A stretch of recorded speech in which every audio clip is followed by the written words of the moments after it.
24-годишниот Стојанче Стефанов од Кочанија загуби битката со сериозните изгореници и повреди од вдишување на чад. Тој е 62-та жртва на големата трагедија што се случи на 16 март. Цел месец се бореше за живот и беше во тешка и критична состојба во Воено-медицинската академија во Белград, каде беше испратен на лекување. Станува збор за пациент со 27% зафатеност со изгореници и сериозни повреди од вдишување на чад. Во ВМА е опериран на 4 април и е поставен на ЕКМО апарат. Но заради сериозноста на повредите, тој поголем дел од хоспитализацијата беше нестабилен и во тешка општа состојба.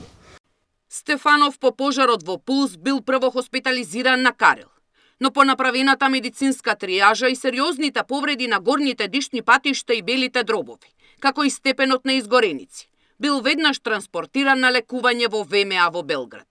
Со контактите што ги имавме со професор Воислава Нешковиќ од Белград и останатите колеги, добивме информација дека уште од самиот старт пациентот бил во критична состојба на механичка вентилација, за да по влошувањето на неговата состојба 12 дена пациентот бил поставен на екстракорпорална мембранска оксигенација.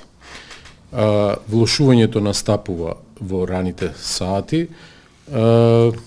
Пациентот им подлегнува на повредите некаде околу 11 часот денес. Денеска се враќа уште еден пациент кој беше на лекување во Солун и во странски медицински центри остануваат уште 45 пациенти. Двајца од нив се во потешка, но не во критична состојба, велат од Министерството за здравство. Во македонските здравствени установи на болнички третман се 6 мина.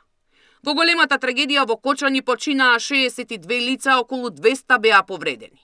Повеќе од 100 беа испратени на лекување во 22 европски земји. Сања Димитровска, Сител телевизија.